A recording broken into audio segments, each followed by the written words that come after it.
In solo leveling at the United States Hunter Bureau, Michael Connor and Norma Selner bow their heads and apologize to the director for not being able to flip Jin Woo. However, David Brennan says he didn't call them there for an apology and wants a breakdown of what happened. Michael explains that according to Selner's observation, Sung Jin Woo is a king. This revelation shocks the director, who questions if this means Jin has the power of a national-level hunter. Selner elaborates that awakened individuals draw their power from the other side, and she can sense this connection they have with it. Sometimes the power from the other side is so strong that the awakened appear to be covered in a brilliant light. Those people are called kings. However, for Jin, there was no such connection. When she looked into his eyes, the darkness inside stared back. He was darkness itself. David questions if she's implying that Jin Woo is evil, but Selner clarifies that she's not judging his morality, only explaining the source of his power. She emphasizes that Jin doesn't borrow his power from the other side, but from within himself. Thus, he has no limitations. Michael clarifies that there is no limit to Jin's power, and Selner nods in agreement. In this moment, the director gets up and thanks Lady Selner as Michael questions where he's going. Floor B24, David says, instructing the deputy director to follow. In the elevator, David discusses their next steps, noting that if they can't leverage Norma Selner's power, they'll need to find another way to gain Jin Woo's cooperation. He asks if Michael recalls the first S-rank gate incident. Of course, he responds. The terrible dungeon break that caused the destruction that devastated the western U.S. Of the world's best hunters that the U.S. gathered only by offering a huge reward, only 5 survived. The U.S. gave these 5 the authority rivaling that of a nation. David continues, mentioning the inextinguishable flame, the dragon Kamish, a single beast that massacred countless top-class hunters. He asks Michael if he'd believe that such a horror left behind a gift. He types the code,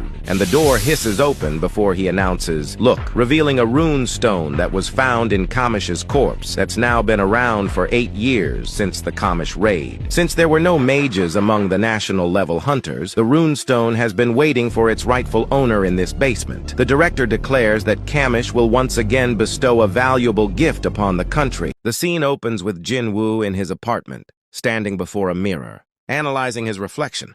He notices how much his appearance has changed since his awakening. He's taller, more fit, and seemingly healthier. He mutters to himself, wondering if the buff, the will to survive, could have improved his skin. To confirm, Jin Woo calls out to his sister, "Hey, Gina, how would you rate me?" Caught off guard, Gina frowns, asking, "In terms of what?" "In terms of my attractiveness," Jin Woo clarifies. Gina, unimpressed, responds, "Where the heck is that confidence coming from?" Annoyed by her answer, Jin Woo playfully grabs her head, but she simply retorts, "In my eyes, you just look like a bum." Switching the subject, Jin Woo mentions his plans to form a guild. Gina teases, "Oh? So you're the big boss now?" "Yeah, if it all goes well," Jin Woo replies confidently. He then asks her opinion on naming the guild. Solo Play Guild. Gina immediately rejects it, pointing out, "You summon shadow soldiers. You're not a solo player." When Jin Woo asks for a suggestion, Gina lights up and proposes Ajin Guild. She explains, "It means I go forward and it's also my name backward." Jin Woo nods, approving of the idea. Meanwhile, at Cha Hai-in's house, a loud yell breaks the silence. Flustered, she buries her face in her pillow, replaying her accidental confession to Jin Woo. "He probably thinks I'm crazy," she groans, trying to justify her feelings. "But he did save my life, so it's okay to like him." Suddenly, a memory from the Jeju Island raid resurfaces, a faint voice in her dream saying, "Tell him.